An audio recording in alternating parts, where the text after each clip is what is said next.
Okay, so one time I am in the grocery store with my husband and we're shopping for dinner. And there are lots of people in the store. It's that busy hour right after work when everyone's getting what they're gonna cook for dinner.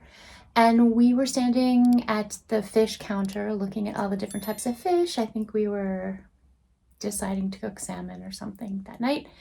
And I remember we were speaking in French and I said, Mais on va faire quoi avec le saumon? On va le faire à poil?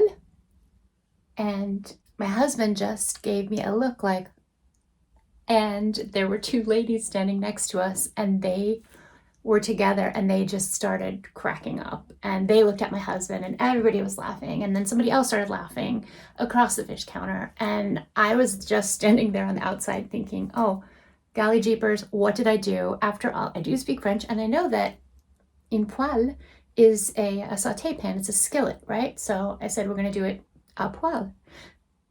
Come to find out that à poêle actually means naked.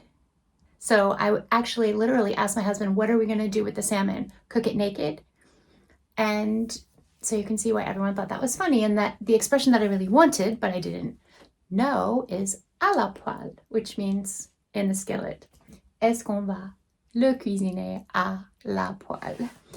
And so I'm telling the story just for all those French language learners or people who are on that journey and afraid of making mistakes, so that you understand that everybody makes those mistakes. Even if you're at a higher level, there are just so many little idiomatic expressions or uses of prepositions or pronouns that are going to trip you up a little bit. I know that sometimes it's that fear that keeps people from wanting to really speak and to jump out there and to, get in there with the language. But what I would say is when you are learning a language, if you already keep this in mind and know that you're going to have those moments where you're going to screw up or you're going to say something that makes other people laugh and you don't know why. I could tell you 100 of these stories, and I've been thrown out of the butcher shop. I've been just given blank stares. Sometimes it's not even that they're laughing at you, it's that they're staring at you blankly and you feel like I have truly failed to make myself understood. But if you do two things on your language journey with regard to speaking, I think they could really help you. The first one is you grow a thicker skin and you just say to yourself, I don't care. I'm not afraid. I'm going to make mistakes.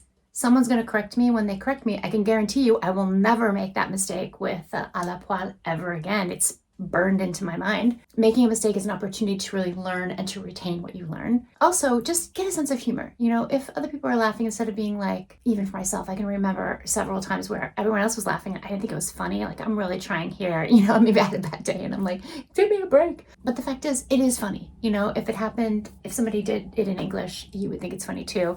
And it can just be charming. And if you just let it roll off your back and try again, what happens is these become your funny stories later. Like I tell my poêle story all the time and just people find it delightful. So that's it. I just want to encourage you to go ahead and speak. If you don't know the exact sentence that you want to say, speak Franglish.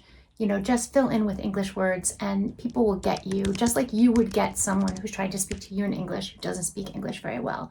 And if you make these mistakes, it's all part of the journey of learning another language. And I hope you can take it in stride and keep going forward, because it's amazing that you're even trying to speak French, which is a very difficult language to learn, yet very rewarding and very beautiful. So I wish you bonne continuation et une bonne journée.